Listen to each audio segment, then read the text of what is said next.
Assalamualaikum warahmatullahi wabarakatuh. Selamat pagi anak-anakku semuanya. Melanjutkan materi yang kemarin, bab 1 tentang masalah ekonomi.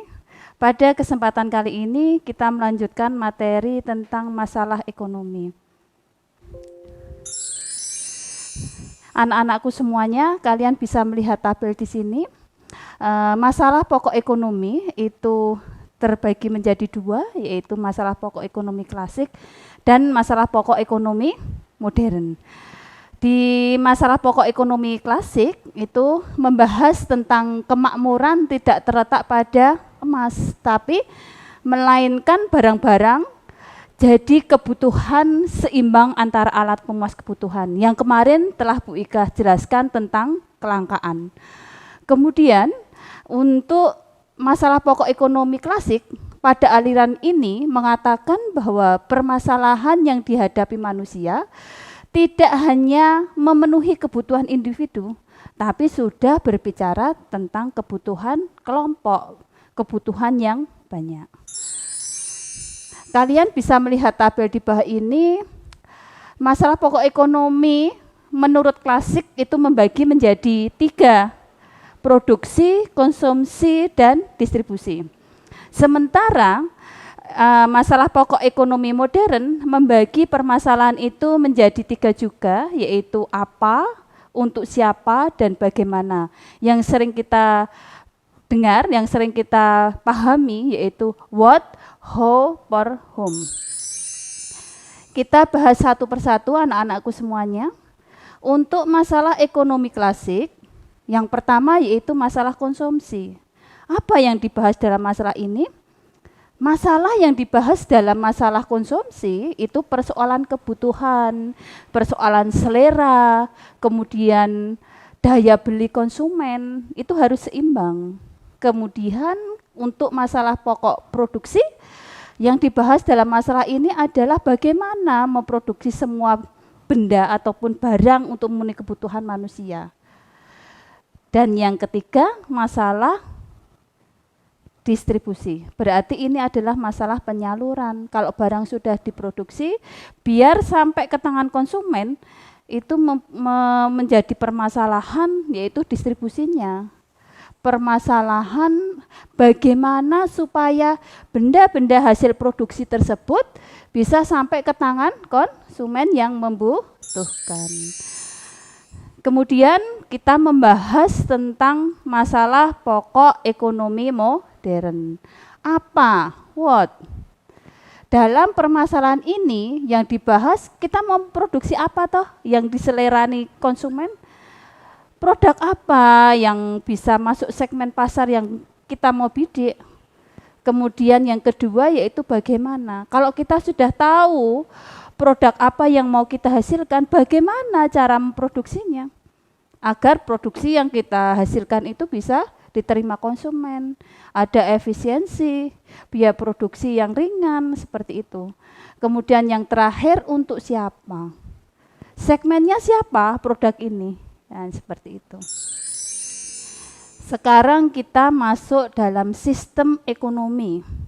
Sistem ekonomi di Indonesia itu kita sering mengenal yang namanya sistem demokrasi Pancasila. Bu Ika masuk dulu sistem demokrasi Pancasila. Kalau sistem demokrasi Pancasila ini berkaitan pada Undang-Undang Dasar 1945 pasal 33 ayat 1, 2, dan 3. Gotong royong. Dari, oleh, dan untuk. Semuanya bertujuan berpacu pada kerakyatan. Nah, untuk sistem yang lainnya, kita mengenal yang namanya sistem ekonomi liberal, pasar. Kemudian yang kedua, sistem ekonomi komando yang kita sering dengar terpusat atau sosial. Kemudian yang terakhir yaitu campuran. Kita bahas satu persatu anak-anakku semuanya, kalian bisa melihat pada tabel di bawah ini. Di situ sistem ekonomi liberal atau pasar yang sering kita dengar, kapitalis, sistem ini menganut pada apa? Semuanya berpacu pada kebebasan mekanisme pasar. Jadi permintaan, penawaran semuanya dikembalikan kepada mekanisme pasar. Kemudian kalau yang kedua yaitu sosialis atau sering kita dengar komando terpusat, maka sistem ini semuanya dikuasai negara. Yang terakhir yaitu campuran. Pada sistem ini ada pihak-pihak dua wenang ya, dari pemerintah dengan swasta. Jadi seimbang, swasta berperan, tapi pemerintah pun sebagai regulator dia juga mempunyai peranan. Dari setiap sistem ini mestinya mempunyai kelemahan anak-anakku semuanya. Misalkan sistem ekonomi liberal atau pasar. Kelemahannya apa? Karena ini dikuasai oleh pasar, mekanisme pasar, maka nanti sering sekali terjadi yang namanya krisis ekonomi, monopoli pasar, karena memang dikuasai oleh pasar. Harga itu terbentuk dari fungsi permintaan dan penawaran. Kemudian untuk sistem ekonomi komando atau terpusat, ini pun juga mempunyai kelemahan anak-anak. Kelemahannya apa? Rakyat biasanya kurang kreatif. Semua modal usaha itu dikuasai oleh negara. Tapi juga ada bagusnya anak-anakku semuanya. Bagusnya apa? Bagusnya karena ini dikuasai negara, maka jarang terjadi resesi ekonomi. Kalau campuran, negara mempunyai peranan, tapi swasta juga berperan. Peran negara apa di sini? Penentuan harga maksimum dan minimum. Oke, kita lanjutkan anak-anak. Pada kesempatan ini, pada bab ini, masalah ekonomi dipecahkan menggunakan sistem ekonomi.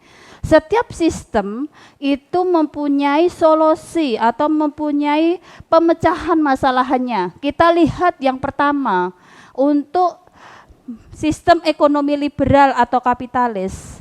Permasalahan what, how, for whom itu dipecahkan melalui apa? Mekanisme pasar.